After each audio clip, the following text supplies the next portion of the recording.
In the last video, we went from name to formula. This time we want to go from formula to name. Now, I provided some scaffolding to help you out here, but some of you don't need much of this scaffolding anymore. Now, let's first look at the cation charge, the positive. Now, lead can either be +2 or +4, and so we have to figure out using algebra which one it is.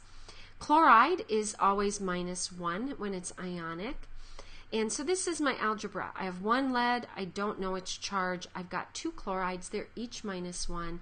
It's a neutral formula unit, and that means that X is equal to +2. That tells me that indeed we don't have lead 4, we have lead 2 chloride.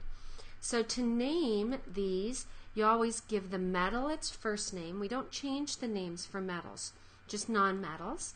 For the nonmetal, we change it from chlorine to chloride.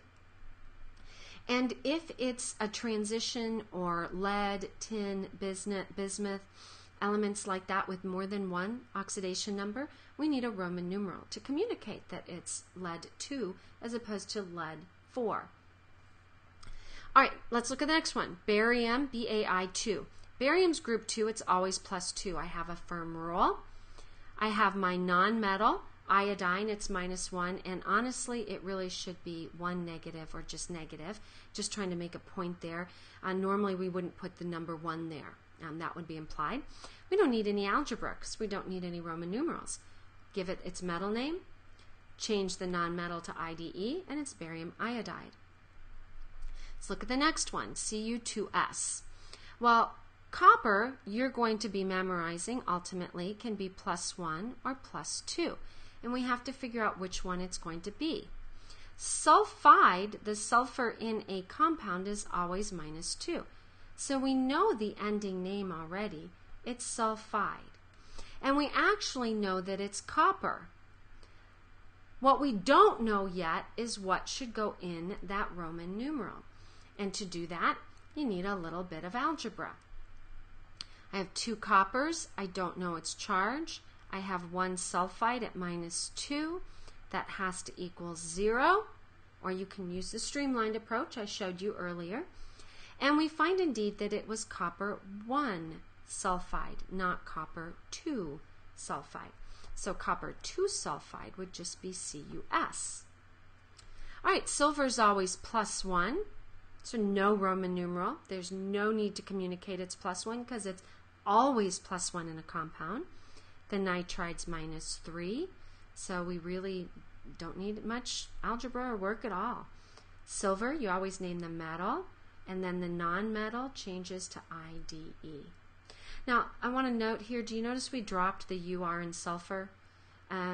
Sulfide, sulfur, the UR, the OR, and phosphorus is often dropped. Okay. Now, what do we do with polyatomics? Well, it's the same thing.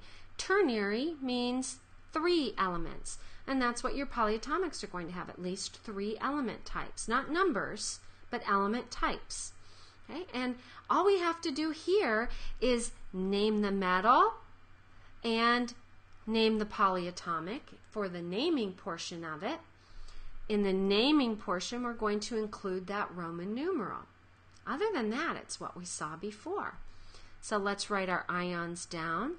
Ammonium is +4.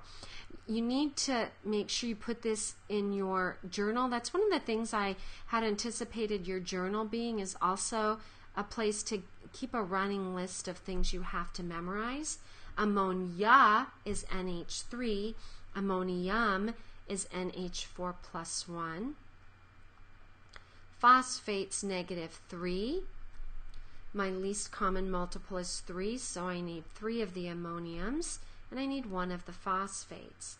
Now, if you need more than 1 of a polyatomic, you have to put parentheses around it, because I have 3 of the whole ammoniums, not just 3 times the hydrogen. So that means I have 12 hydrogens and 3 nitrogens. And then I would put my single phosphate down. That Roman numeral tells me I have copper +2. If you don't know your polyatomics, you're in really, really big trouble. Okay, if the charges are the same, there's no algebra. You don't have to worry about least common multiple. Just slap those puppies together. And we get CuSO4. Okay, zinc. You have to memorize zinc is always +2. It's one of those stair steps. Chlorate's a polyatomic, and you have to memorize those polyatomics. Least common multiple is 2. 1 times 2 is 2. 2 times 1 is 2. So that would give me a total of +2 and a total of -2. So there's my charge balance. And I would have zinc. If you have more than one of a polyatomic, you must put that parentheses. I can't tell you how many times I've seen people do zinc hydroxide this way. And that's not zinc hydroxide. That too applies to the oxygen and the hydrogen, and you won't get it right. So be very, very careful.